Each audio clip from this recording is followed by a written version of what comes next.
जय हिंद दोस्तों, मैं हूं चेतन विस्पदे, चार्टर्ड अकाउंटेंट। एक लेटेस्ट सर्कुलर इश्यू हुआ है। उस सर्कुलर में कुछ चीजों के ऊपर क्लियरिफिकेशन दिया गया है, जैसे free samples, gift, by one get one offer या अदर जो डिस्काउंट ऑफर्स होती है। उस केस में सप्लाई का डिटर्मिनेशन कैसे करना है, सप्लाई की जो वैल्यू है उसको कैसे कैलकुलेट करना है, इनपुट टैक्स क्रेडिट का कैलकुलेशन कैसे रहेगा, मिलेगा या नहीं मिलेगा, उसके ऊपर क्लियरिफिकेशन है। तो हम देख लेते हैं क्या है सर्कुलर और क्या चीजों को क्लियरिफाई किया गया है। तो सबसे पहले हम देख लेते हैं फ्री सैंपल एंड गिफ्ट के केस में। अब इसके लिए हमें सबसे पहले देखना होगा सेक्शन 7 सबसेक्शन 1 क्लोज ए। अब सेक्शन 7 जो है वो सप्लाई की डेफिनेशन है। वो कहता है supply includes all forms of supply of goods, service or both such as sale, transfer, barter, exchange, licence, rental, lease or disposal made or agreed to be made for a consideration. यहाँ पे important word है for a consideration by a person in the course or furtherance of the business. तो अगर आपने consideration के लिए अगर कुछ चीज को सप्लाई किया है तो सप्लाई के डेफिनेशन में आएगा, अदरवाइज नहीं आएगा।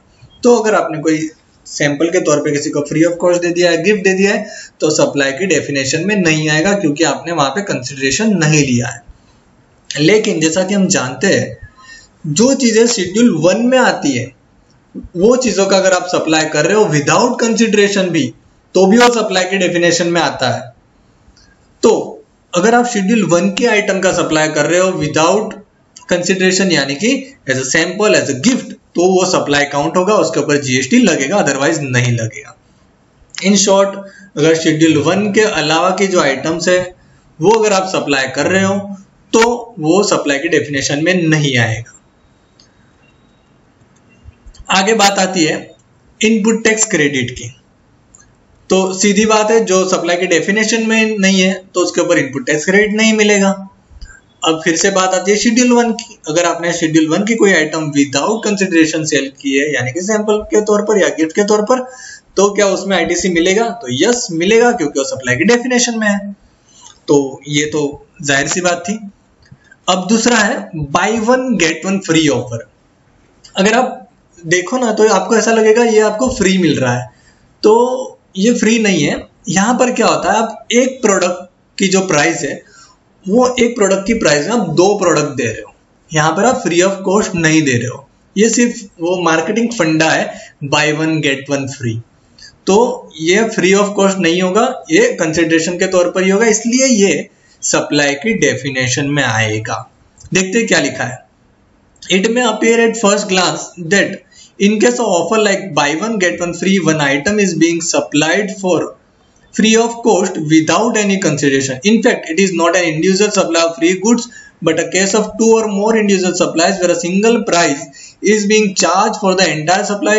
It can at best be treated as supply of 2 goods for a price of 1 goods. जैसा मैंने कहा वही लिखा हुआ है यहाँ पे। फिर है taxability of such supply shall be depend upon weather supply is composite supply और मिक्स सप्लाई। अब इसके ऊपर हमने अभी ये तो देख लिया कि इसके ऊपर टैक्स लगेगा क्योंकि सप्लाई की डेफिनेशन में आ रहा है। लेकिन अब कौन सा रेट लगेगा, क्योंकि हो सकता है आपने 2 अलग अलग प्रोडक्ट दिए हो कम्बो बनाकर, जैसे टूथपेस्ट के साथ में टूथब्रश भी दे दिया है। तो यहाँ पे हमें देखना है कि भाई ये कंपोजिट सप्लाई या मिक्स सप्लाई है। अगर कंपोजिट सप्लाई है तो प्रिंसिपल सप्लाई का जो रेट होगा वो लगेगा। अगर मिक्स सप्लाई है तो जो हायर रेट होगा वो लगेगा। अब बात आती है इनपुट टैक्स क्रेडिट की।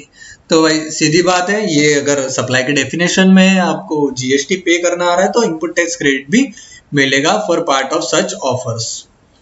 फिर अगला है डिस्काउंट इंक्लूडिंग बाय मोर सेव मोर ऑफर्स। अब कई तरह की ऑफर्स होती है जिसमें जो रेगुलर डीलर्स होते हैं या स्टॉकिस्ट होते हैं उनको कहा जाता है कि अगर आप इतना परचेस करोगे हम आपको 10% डिस्काउंट देंगे, फिर उससे ज्यादा परचेस करोगे तो 15% देंगे, उससे ज्यादा अगर परचेस करोगे 30% देंगे।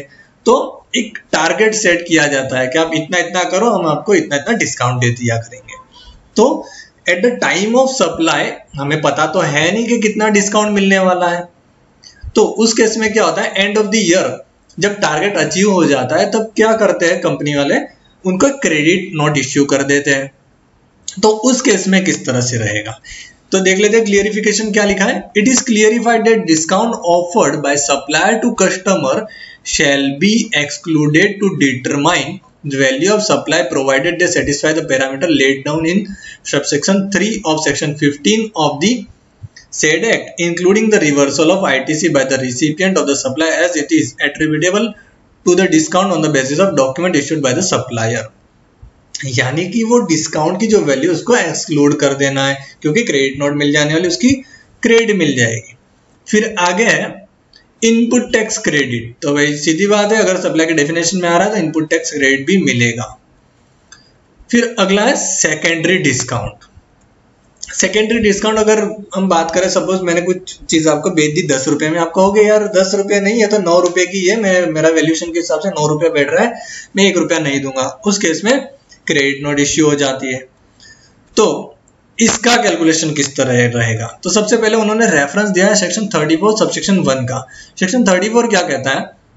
Where one or more tax invoice have been issued for supply of any goods or service or both and the taxable value or tax charge in tax invoice is found to excess the taxable value or tax payable in respect of such supply. अब देखिए यहाँ पे tax की value है वो access रहेगी, क्योंकि यहाँ पे वैल्यूएशन हुआ है 9 का एज अगेंस्ट, क्योंकि टैक्स जो होगा वो 10 के ऊपर कैलकुलेट किया है और यहाँ पे वैल्यूएशन 9 आ रहा है, तो 1 रुपए का जो डिफरेंस है वो एक्सेस हो गया। उस केस के लिए रजिस्टर्ड पर्सन क्या कर सकते हैं? एक क्रेडिट नोट इश्यू कर सकते हैं। अब इसके ऊपर उन्होंने रिप्लाई क्या दिया है? Representation have been received from the trade and industry that where credit notes under subsection 1 of section 34 of the said act can be issued in such a case even if condition laid down in clause B of subsection 3 of section 15 of the said act not satisfied. So it is hereby clarified that financial commercial credit note can be issued by the supplier even if the condition mentioned in clause B of subsection 3 of section 15 of the act are not satisfied. अगर section 15 subsection 3 clause B की condition satisfied नहीं हो रही है, फिर भी credit note इस case में इश्यू कर सकते हैं। अगर मैं इसे कहूँ तो रेट डिफरेंस वाला केस है, वहां पर भी ये आएगा। फिर है in other words credit note can be issued as a commercial transaction between two contracting parties. फिर आगे का है it is further clarified that such secondary discount shall not be excluded while determining the value of supply as such discount are not known at the time of supply. तो जब आप supply कर रहे हो तो उसको माइनस नहीं करना है। जो 10 रुपये में अगर आप सप्लाई कर रहे हो 10 के ऊपर ही करना है, क्योंकि eight the time of supply आपको थोड़ी पता है सामने वाला 1 रुपया कम करने वाला है। तो जितना रुपए का आप सप्लाई कर रहे हो तो उसके ऊपर आपको डिस्काउंट माइनस नहीं करना है। फिर बाद में क्रेडिट नोट मिलेगी, उसकी तो क्रेडिट आपको मिल जाएगी। फिर है in other words value of supply shall not include any discount by way of issuance of credit note as explained in para 2 clause D clause 3 और by any other means except in case or provision contained in clause B of section 15 subsection 3 of the said acts are satisfied. और दूसरा है ITC। तो भाई ITC के ऊपर कोई impact नहीं होगा, क्योंकि ITC तो मिलना ही मिलना है। तो ये था आज का अपडेट। अगर आपको वीडियो अच्छा लगा तो प्लीज सबके साथ शेयर कीजिए, लाइक कीजिए, और अगर आपने चैनल को सब्सक्राइब नहीं किया तो चैनल को जरूर से सब्सक्राइब कर देना दोस्तों। Thank you for watching. जय हिंद, जय भारत।